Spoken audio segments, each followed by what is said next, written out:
এই যে Maggi magic মশলা দিয়ে আজকে দুর্দান্ত স্বাদের একটা আমি আলু পটলের রেসিপি নিয়ে এসেছি। খেতে দুর্দান্ত লাগে।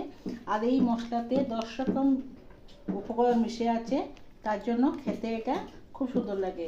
তো তোমরা একবার নিশ্চয়ই এরকম রেসিপি বানিয়ে দেখো। রেসিপিটা পুরো দেখার জন্য অনুরোধ রইল। আলু পটলের চটপটা একটা রেসিপি। নমস্কার বন্ধুরা, শিলা ফ্রি কুকিংটা সবাইকে অনেক অনেক স্বাগত। আজকে আমি আলু পটলের একটা চটপটা রেসিপি নিয়ে এসেছি, যেটা কি আমরা আলু পটলের ডালনা, আলু পটল অনেক রকম আমরা আলু পটলের রেসিপি করে আমরা খাই, কিন্তু আজকে আমরা আলু পটলের একটা চটপটা একটা রেসিপি করছি। তার জন্য আমি এখানে একটা আলু আর 4-5টা পটল আমি এভাবে লম্বা লম্বা করে কেটে নিয়েছি।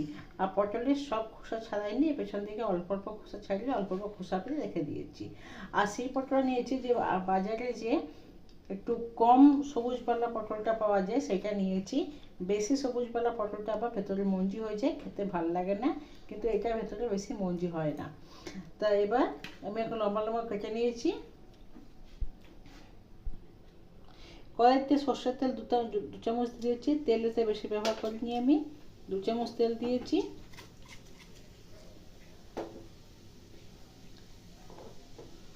আর দিয়ে দিলাম একটা শুকনো লঙ্কাকে কেটে ছাড়িয়ে দিয়ে দিয়েছি, ভেঙে দিয়ে দিলাম।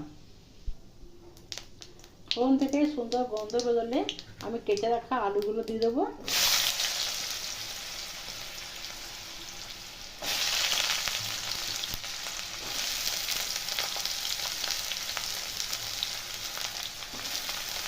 আলুগুলো একটু হাই ফ্লেমে আমি একটু অল্প করে ভেজে নেবো আগে।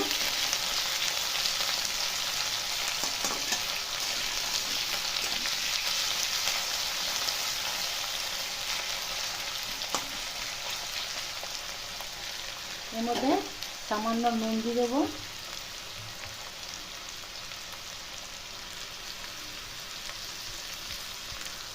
আগে সামান্য আমি হলুদ দিয়ে দিচ্ছি।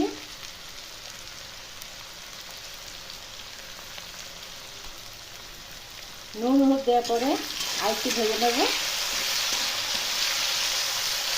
এরপর আমি কেটে রাখা পটলটা দিয়ে দিচ্ছি।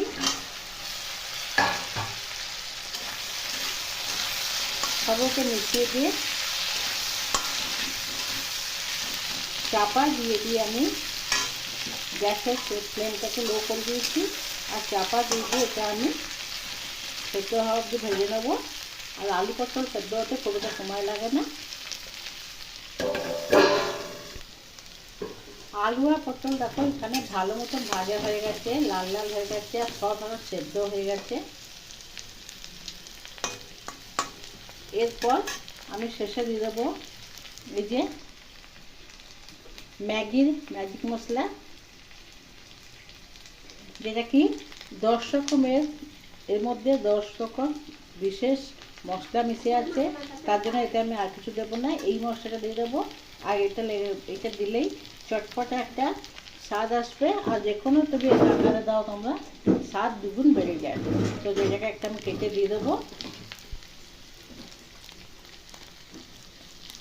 এটা দিলেই এর গন্ধ আর স্বাদে দ্বিগুণ পরিবর্তন হয়ে যায়। যারা বানিয়ে খাওনি তারা অবশ্যই একটা বানিয়ে খাও, আশা করি খুব ভালো লাগবে। তৈরি হয়ে গেল এখানে আলু পটলের এটা চটপটা রেসিপি। রুটি লুচি যে কোনো জিনিস দিয়ে এটা খেতে খুব সুন্দর লাগে।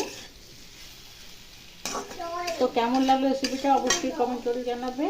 ভালো লাগলে লাইক করবে। আমার নিত্য নতুন রেসিপি আপডেট পাওয়ার চ্যানেলটিকে সাবস্ক্রাইব করে দেবে। ভালো থাকবে, সুস্থ থাকবে। কালকে আবার এর সঙ্গে দেখা যাবে। ধন্যবাদ।